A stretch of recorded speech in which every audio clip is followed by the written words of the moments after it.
আসসালামু আলাইকুম সবাইকে Bengali sisters kitchen travel and blog থেকে আমি বানিয়ে ফেললাম তান্দুরি চিকেন মশলা। এভাবে বানালে আপনারা বুঝতেই পারবেন না হোটেলে না ঘরের।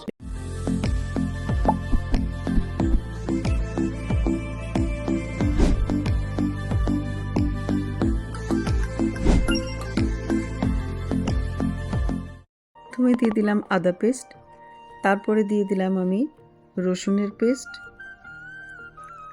তারপর দিয়ে দিলাম আমি কাঁচামরিচ আর ধনেপাতা পেস্ট।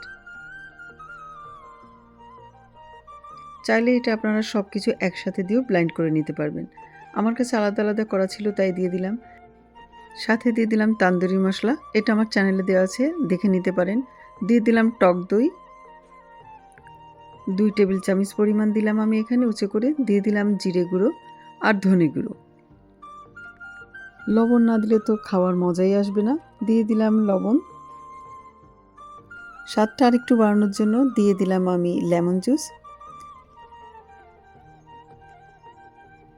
আর সাথে দিয়ে দিলাম ঘি। খুশবুটাকে আর একটু বাড়িয়ে নিলাম। এরপর ছিল মাখামাখির পালা। তারপরে ভালো করে মাখাতে শুরু করলাম। দেখতেই পাচ্ছেন আমি এদিক ওদিক করে মাখাচ্ছি, আর ভালো মতো করে মাখাচ্ছি যাতে সবগুলো ফ্লেভার গুসের ভিতরে ঢুকে যায়। প্যানের মধ্যে দিয়ে দিলাম আমার অলিভ অয়েল। আপনারা এখানে সরষের তেল দিয়েও রান্নাটা করতে পারেন। যেহেতু আমি এখানে ঘি দিয়েছি, ফ্লেভারটা এমনিতেই স্ট্রং আছে, আর অন্য কিছু দরকার হবে না। চাইলে এটা নর্মাল তেল দিয়েও রান্না করতে পারেন। তেলটা সামান্য গরম হলেই দিয়ে দিলাম আমি চিকেন পিসগুলো। দেখতেই পাচ্ছেন একের পর এক দিয়ে তারপরে আমি নাড়তে শুরু করলাম। হাই হিটে আমি ভেজে নিলাম সবগুলো। দেখতেই পাচ্ছেন ভাজাটা অনেক লাল লাল হয়েছে, দেখতেই ভালো লাগছে অনেক। চিকেনগুলো উঠে নিয়ে ওই তেলেই আমি দিয়ে দিলাম পেঁয়াজ, দিয়ে নাড়তে শুরু করলাম যতক্ষণ পর্যন্ত হালকাভাবে ভাজা না হয়ে যায়। দেখতে পাচ্ছেন পেঁয়াজগুলো আমার ভাজা হয়ে গেল।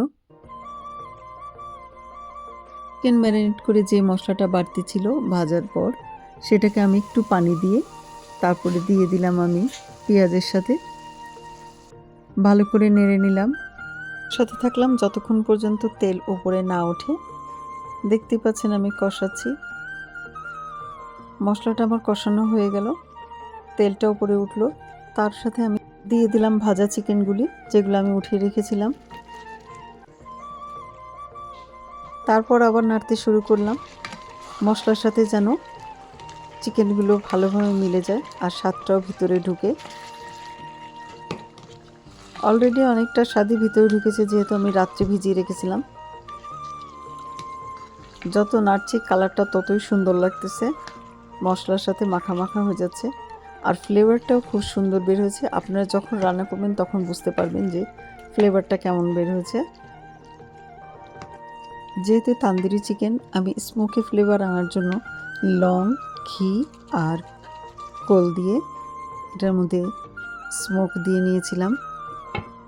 আর সবশেষে আমি দিয়ে দিলাম এর সাথে ক্রিমটা দিলে তো এর স্বাদ আরও 2 গুণ বেড়ে যায়। আমি এখানে হাফ ক্রিম ব্যবহার করেছি, আপনারা চাইলে এখানে ফুল ক্রিম দিয়ে খেতে পারেন, আরও টেস্টটা বেশি হবে।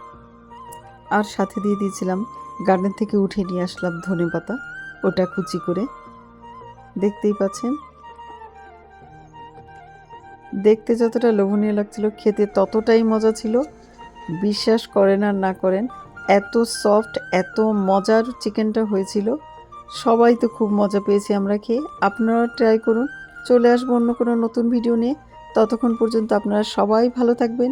আজকে তাহলে এই পর্যন্তই। আল্লাহ হাফেজ।